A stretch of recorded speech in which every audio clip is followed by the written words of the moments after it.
O tema de hoje será bipolaridade, um transtorno que tem sido presente na vida de muitas famílias, mas também tem sido motivo de muito preconceito, como as doenças mentais de modo geral.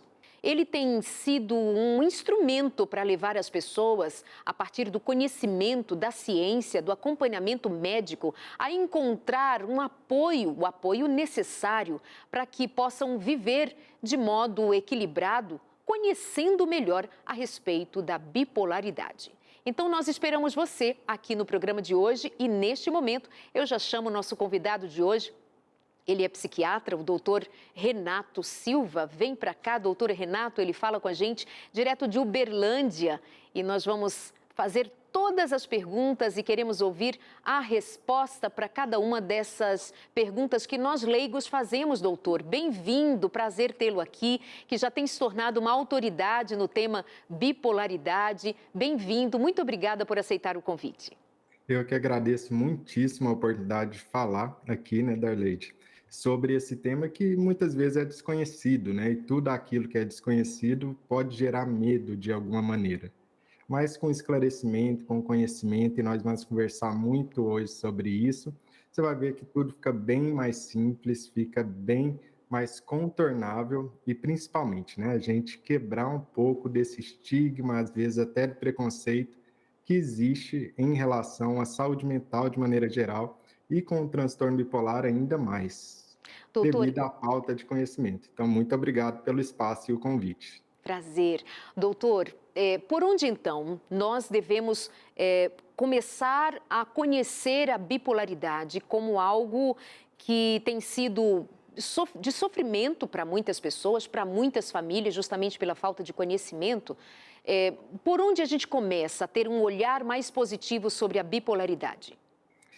Algo que é super importante da gente compreender é que a bipolaridade não é simplesmente como a maioria das pessoas vão pensar de alguma maneira, entre a pessoa estar feliz, muito alegre ou muito triste. Porque essa, na maioria das vezes, é a ideia que a pessoa tem, muitas vezes está alegre demais ou está triste demais. Essa pessoa é bipolar. Ou muitas vezes a pessoa pensa que bipolaridade é mudar muito de ideia, é ser muito inconstante nas coisas, mudar de opinião. Quando, na verdade, bipolaridade é algo que é real, orgânico, acontece no cérebro.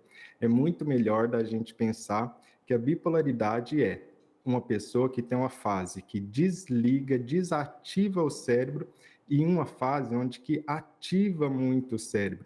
Mais do que pensar em alegria ou tristeza, o que não é tão comum como as pessoas pensam, é pensar que o cérebro ativa demais em uma fase, que nós vamos ver que se chama mania, mas você nem precisa decorar a fase, é só pensar que o cérebro está muito ativado. E uma outra fase, que as pessoas chamam de depressão, onde que o cérebro está desativado, desligado, com a energia mais baixa. Verdade, acaba se tornando até uma espécie de capacitismo, né? Quando no dia a dia, numa mudança de humor, eu acho que é bipolar, e faz uma certa graça, meu amigo ou colega de trabalho, um familiar, fulano é bipolar, uma hora está sorrindo, outra hora está mal-humorado. Então essa mudança de humor muitas vezes vira chacota e confusão, porque não é necessariamente isso que vai caracterizar, aliás, não é isso que vai caracterizar, então, a bipolaridade. Quais são outros equívocos que são cometidos quando o assunto é essa mudança de humor? E há essa mania, esse período de mania, esse período do cérebro desativado. Quanto tempo entre uma fase e outra? É possível ter isso de uma forma mais protocolar? Para a gente dar o diagnóstico de bipolaridade, que muita gente às vezes ainda não conhece, é que a bipolaridade, na maior parte das vezes, é depressão. A maior parte do tempo, a pessoa que é bipolar passa deprimida. E isso a gente pode ver, por exemplo, algumas pessoas que têm um tipo de bipolaridade que chama bipolaridade tipo 2. Elas vão passar 50% do tempo bem, com humor normal, 49% do tempo de vida em depressão, com o cérebro desativado e apenas 1% do tempo de vida com o cérebro ativado. Então, na maior parte das vezes, a bipolaridade vai se manifestar como depressão. É claro que para ser chamado, para ter o diagnóstico de bipolar, a pessoa precisa ter uma fase de depressão e uma fase de ativação. Essa fase de ativação é que define que a pessoa é bipolar. E o que seria essa fase de ativação? Na prática mesmo, o que as pessoas veriam? Primeiro, alguém que dorme pouco, porém continua com energia, continua acelerado. Uma pessoa que fica falando muito, conversando muito, diferente do normal dela. Uma pessoa que fica se movimentando, inquieto, cheio de energia o tempo todo, diferente do normal dela. Essa pessoa pode ficar desinibida, falar coisas que normalmente não falaria, dizer ou fazer, ter comportamentos que não são dos seus valores, que não são da sua personalidade. Por quê? Porque aumenta os impulsos, tudo é para cima, tudo é ativado nessa fase. Impulsos como, por exemplo, comprar demais. Então, a pessoa sai comprando, pode chegar a fazer dívida, perder o patrimônio da família inteira. E isso tudo não é porque a pessoa quer. Isso é muito importante da gente entender. Não é só uma questão de o pensamento mudou. Algo está acontecendo no cérebro dessa pessoa. Só que o grande problema é que a gente não vê o cérebro. A gente não vê o cérebro. E a gente vê um braço quebrado. Daí é que vem a confusão em relação à bipolaridade, ou à depressão, ou às questões com saúde mental. Um braço quebrado, você vê e você pensa, vou lá no médico colocar no lugar esse braço. Já quando a questão é bipolaridade e alteração no cérebro, a pessoa frequentemente pensa, eu posso vencer isso com a força do pensamento. Eu mesmo consigo consertar isso daqui. E se a pessoa realmente tem uma bipolaridade, está nessa fase de ativação, não é possível vencer isso com a força do pensamento, do mesmo jeito que só a força do pensamento não vai consertar um braço quebrado. É tão real quanto o braço quebrado. Algumas coisas acontecem dentro do cérebro que fazem com que o pensamento da pessoa mude, a emoção dela mude e o comportamento dela mude. Isso é o que acontece dentro do cérebro da pessoa. Uau, doutor, sabe-se as causas para o surgimento do transtorno? Isso tem a ver com genética, tem a ver com meio ambiente, tem a ver com eventos traumáticos ou nada disso e ser alguma outra coisa possível? Excelente pergunta, né, Darleide? Por quê? Porque muita gente confunde a questão quando vê que alguém está numa fase ou de depressão, dessa desativação do cérebro, que a gente pode explicar melhor o que acontece nesse momento, como de ativação, essa fase de muita ativação cerebral que eu terminei de escrever para vocês. E vai pensar, a culpa é da pessoa, ainda joga mais peso em cima da pessoa, ela que não fez isso ou aquilo, vai jogando peso em cima dela, que já está se sentindo culpado por uma coisa que não é culpa dela. Quais são as causas da bipolaridade? Primeira e maior causa, genética. A pessoa tem bipolaridade porque ela tem uma vulnerabilidade genética. Alguém na família também tem bipolaridade. Na verdade, a gente sabe que se você é parente de primeiro grau de alguém com bipolaridade, você tem 8 vezes mais chance de ter, em algum momento, essas fases do que a população geral. Em torno de 15% de chance, se você é parente em primeiro grau. E olha só, é só a genética? Não é só a genética. Existem outros fatores externos que também podem levar a desencadear. Então, imagina que a pessoa nasce com aquela vulnerabilidade genética. É possível que em algum momento ela vai desenvolver a bipolaridade. Só que alguns gatilhos externos podem realmente, e eu chamo isso de cutucar a onça com a vara curta, né? Então a onça está lá dormindo, a pessoa tem a genética, porém não acordou ainda. E o que é que pode acordar essa onça? Um ambiente. Por exemplo, se a pessoa tem um lar muito cheio de brigas, um lar que não divórcio, briga o tempo todo, um lar onde que apanha do pai e da mãe, ou um lar onde que está negligente, né? Famílias mais estruturadas, por exemplo, famílias que seguem determinados valores, que ficam juntos por mais tempo e cuidam um dos outros, têm menor chance de que a pessoa vai abrir quadro de bipolaridade. Por quê? Porque não tem estressor precoce. Estressor precoce são esses traumas que a criança pode ter durante a infância. Isso é um gatilho para ter bipolaridade. Então, é preciso proteger as crianças. Segundo ponto, se a pessoa usa drogas, pode desencadear a bipolaridade. Então, ela tem a genética, mas a genética está quietinha. Mas se ela usar drogas, por exemplo, maconha, cocaína ou álcool, isso pode acordar aquela onça que estava lá dormindo. Outra questão que pode acontecer no meio ambiente é um intenso estresse durante a vida. Imagina que a pessoa passa por uma situação muito estressante, como desemprego, ou problemas financeiros graves, ou um divórcio, ou um problema na família mais grave. Isso também pode desencadear. Há maneiras de proteger, mas é impossível proteger 100%. Por quê? Porque a genética, ainda assim, é a mais importante de todos esses fatores. Doutor, existe uma fase, uma faixa etária na qual seja mais propício o surgimento, ou seja mais comum o surgimento da bipolaridade? E outra, crianças, adolescentes já podem apresentar sinais de bipolaridade ou noutra faixa etária que será visto, então, e possível diagnosticar? Isso é super interessante. Por quê? Porque o transtorno bipolar ele pode começar em qualquer momento da vida, em qualquer idade, desde a infância, ali pelos 6, 7 anos de idade, até 60, 70 anos de idade. Só que existem algumas idades onde que é muito mais comum de começar. Quais são essas idades? Entre 15 e 20 anos de idade são os primeiros, ali na adolescência. Entre 15 e 20 anos de idade, 28% de todos os bipolares começam a ter algum sintoma, em geral, depressão.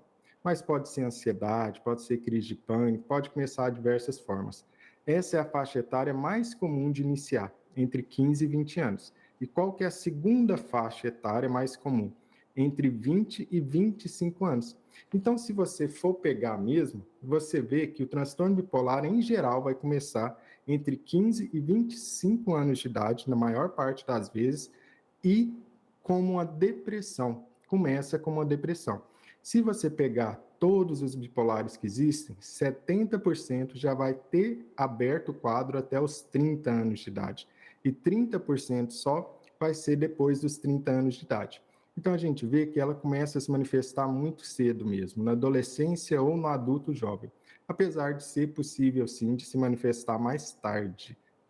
Ótimo. Muitas informações. Hoje, no consultório de família, nós estamos recebendo o psiquiatra Dr. Renato Silva. Nós estamos tirando dúvidas a respeito da bipolaridade, situação que tem sido presente na vida de muitas famílias. E, doutor, tem muita queixa de familiares, porque, assim, é muito difícil lidar com determinados quadros, determinados transtornos, não somente pela falta de conhecimento de como lidar, mas muitas vezes a negativa para o tratamento, às vezes a dificuldade de levar este indivíduo ao próprio médico para ser acompanhado. Existem outras situações que dificultam muito, inclusive a convivência, casais, os filhos sofrem. Enfim, qual é a orientação, assim, de modo geral, para os familiares, para logo na sequência, a gente voltar aqui com muitas das perguntas que já estão sendo feitas para a gente, e você aí de casa é convidado a fazer as suas perguntas, pode deixá-las ali no nosso Instagram, consultoriodefamilia.nt. Aproveite, não é tão fácil assim, não é muito no dia a dia de você ter a oportunidade de perguntar direto para o médico, para um psiquiatra, que inclusive tem se dedicado especialmente ao cuidado com a bipolaridade e tem sido, assim, muito enriquecedor o seu trabalho. Muitas pessoas, centenas e centenas de pessoas têm sido ajudadas, os familiares. E é uma oportunidade muito especial de recebermos o doutor Renato Silva, que fala com a gente lá de Uberlândia, nas Minas Gerais. Doutor Renato, então, bom, eu já adianto aqui talvez algumas das perguntas. Deixa eu ver aqui. Aí a gente já joga para você trazer aí o que está envolvido no que eu lancei anteriormente. A Lise diz assim: assunto muito interessante. Sofro com a minha mãe, ela me magoa o tempo todo, é grosseira, mas com outros ela é um doce. Será que isso é bipolaridade? Quando li essa questão, me veio à mente aquilo que nós comentamos anteriormente sobre a confusão que se faz sobre como identificar a bipolaridade, né?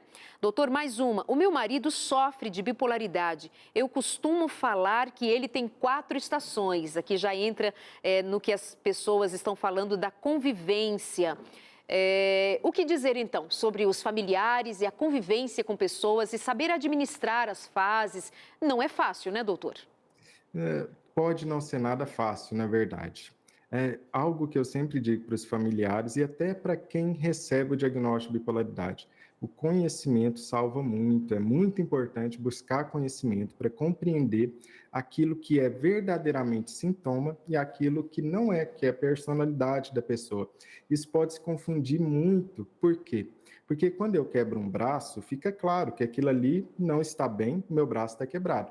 Mas quando eu tenho algo como é o transtorno bipolar, cujas manifestações são alterar o pensamento, alterar a emoção, alterar o comportamento durante uma determinada fase, pode ficar confuso. Pode não ser tão claro se aquela emoção, aquela irritabilidade que eu estou sentindo, por exemplo, é algo que está sendo causado pelo meio ou é um sintoma interno que eu estou tendo. E é algo que eu sempre digo que pode facilitar bastante.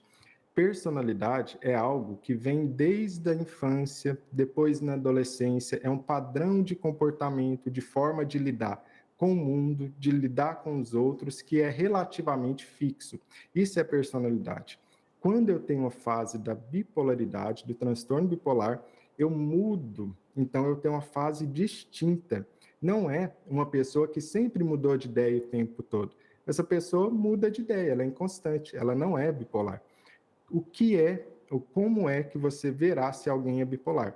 Como é a pergunta de quem está nos assistindo, que falou que o marido tem 4 estações. Existe uma fase que é distinta, que é diferente, no qual ela vai ficar o que a gente chama de depressão. E o que é depressão? Para compreender bem e você saber se você ou seu familiar está passando por esse momento. Primeiro, depressão é desligar, é desativar o cérebro. Quer dizer que a pessoa vai ter menos energia. Depressão não é só ficar no quarto escuro sem conseguir fazer nada. Não é isso. Muita gente está deprimida e consegue continuar trabalhando. Mas quando pergunta para ela, ela tem uma dificuldade maior. Ela está fazendo um esforço muito maior para fazer o que antes ela fazia rapidamente. Então, eu tenho uma queda da minha energia. O meu pensamento pode ficar lento, eu posso ter dificuldade em concentrar, em focar em algo. Eu posso me cansar muito mais facilmente do que antes eu me cansava. O meu apetite muda, eu posso ficar sem apetite nenhum, então eu mudei meu apetite. Ou começar a comer demais, aumentar o apetite. O meu sono muda também. Eu posso não conseguir estar dormindo bem. Eu deito lá na cama, rolo para um lado, para o outro, não consigo pegar no sono. Ou pode acontecer da pessoa dormir demais. Isso é muito comum em uma depressão no transtorno bipolar, uma coisa que se chama hipersonia. A pessoa dorme mais de 10 horas por dia. E não é porque ela quer, é porque o cérebro pensa que como se tivesse descarregado a bateria. Um aparelho aí na sua casa que descarrega a bateria fica assim, ele fica mais lento, não trabalha tão bem quanto trabalhava antes. E pode ter tristeza? Pode ter tristeza. A tristeza é comum. E não só a tristeza, como não sentir prazer nas coisas. Aquelas coisas que antes dava vontade de fazer, que antes você gostava de fazer, que tinha graça, deixa de ter graça. Isso é depressão. Mas não confunda tristeza com depressão. São 2 coisas diferentes. Depressão tem que ter esses sintomas aqui. Existem pessoas deprimidas, e aí pasmem, que não estão tristes. Você pergunta para elas, você está triste? Ela fala, não. E ela está super deprimida. Por quê? Porque tristeza é só um dos sintomas. A pessoa pode ter todos os outros sintomas e não está triste. Ela pode estar sentindo dor pelo corpo todo, está sem energia, não consegue trabalhar direito, não consegue concentrar, não dorme direito e não come direito. E você pergunta, você está triste? Ela fala, não. eu não consigo fazer as coisas, eu estou meio sem energia, não estou conseguindo fazer. Então, é muito importante a gente tirar da mente essa questão de que depressão é igual a tristeza. E algo que a telespectadora falou e é interessante é o quê? Durante tanto a depressão bipolar quanto aquela fase de ativação que eu expliquei, a pessoa pode ter irritabilidade. Irritabilidade é muito comum de acontecer no transtorno bipolar. Mas observa que a pessoa não é irritada, ela está irritada durante aquela fase, que pode durar semanas, meses ou até mesmo anos. Uau, até mesmo anos. Doutor, e o tratamento? Como é que ele. Bom, vamos deixar isso para um pouquinho mais adiante. Deixa eu dar atenção Uhum. a mais algumas perguntas aqui. Boa noite. Gostaria de saber se são sinais de bipolaridade, ser inconstante, ter sempre que ter razão, dar sempre a última palavra. Eu estou trazendo essas perguntas, mesmo sabendo que já foram dadas as respostas, mas é que fica muito claro Uhum. como há uma confusão e um desejo muito grande de diagnosticar alguém com relação a um transtorno. Eu tenho observado nos últimos tempos, doutor, que tem sido muito comum as pessoas quererem porque quererem diagnosticar outros como narcisistas. Não, é Uhum. narcisista. Não, esse é bipolar, aquele ali é autista. E a gente, talvez, por termos hoje mais facilidade de termos acesso às informações, mas são informações muito rápidas, muito recortadas, muito limitadas, onde não há um aprofundamento e a gente acaba confundindo as coisas. E quer ver, então, continuando a descrição feita por quem nos pede para esclarecer. Dar sempre a última palavra, reclamar de tudo, de todos, se não estiver do seu jeito, questionar tudo e todos, é estressado, ansioso, emotivo, desanimado, procrastinador, são muitos sinais ruins. Gostaria de saber como ajudar. Obrigada. Quem mais fala aqui com a gente? Obrigada, viu, Mariana, por sua participação. Maria Tereza. Um abraço para você, obrigada por estar com a gente aqui no consultório de família. A Rose diz assim, doutor, fui diagnosticada em 2005, sofro com esse problema. Apesar de tomar remédio, eu sinto os efeitos da bipolaridade. O que fazer? Essa é uma questão muito comum, né? Primeiro, respondendo a primeira telespectadora que mandou a mensagem. Uhum. Olha só, pode acontecer na fase de ativação do transtorno bipolar, que a gente chama de mania ou hipomania. Essa é aquela fase que o cérebro fica muito ativado, que a gente conversou, da pessoa ter algo chamado de senso de razão aumentado. Aí ela realmente fica mais arrogante, talvez, mais grandiosa, ela fica de uma maneira onde que só a opinião dela vale, ela fica diferente do que ela habitualmente é. Isso daqui é que vai te dar a dica. Por quê? Porque existem pessoas que realmente têm o senso de razão aumentado, mas ela sempre foi assim. Você pergunta para a mãe dele assim, ó, na adolescência ele era assim, sempre queria ter razão? Sim, ele era assim. E com 20 anos ele era desse jeito, e com 50 anos ele era desse jeito também. Ou seja, essa é uma forma de ser, esse é um padrão de se comportar. Então, isso é da personalidade da pessoa. Na bipolaridade, não. A pessoa pode ser completamente recatada, inibida, uma pessoa mais tímida, mais quieta e que durante a fase de ativação da bipolaridade fica assim grandiosa, fica assim arrogante. Mas olha que é uma quebra do padrão, é uma quebra do comportamento. Por isso que não tem como você dar o diagnóstico só olhando assim. Você tem que saber a história prévia dessa pessoa, como era o padrão dela antes de se comportar, de pensar, do padrão emocional dessa pessoa, e só então a gente vê se isso agora é uma mudança ou é o jeito dela, é a personalidade dela. Então isso tem que ser individualizado o tempo todo, né? Muito bem. E, Sim, doutor, pode falar. e uma outra questão, só um instante. E uma outra questão seria o quê?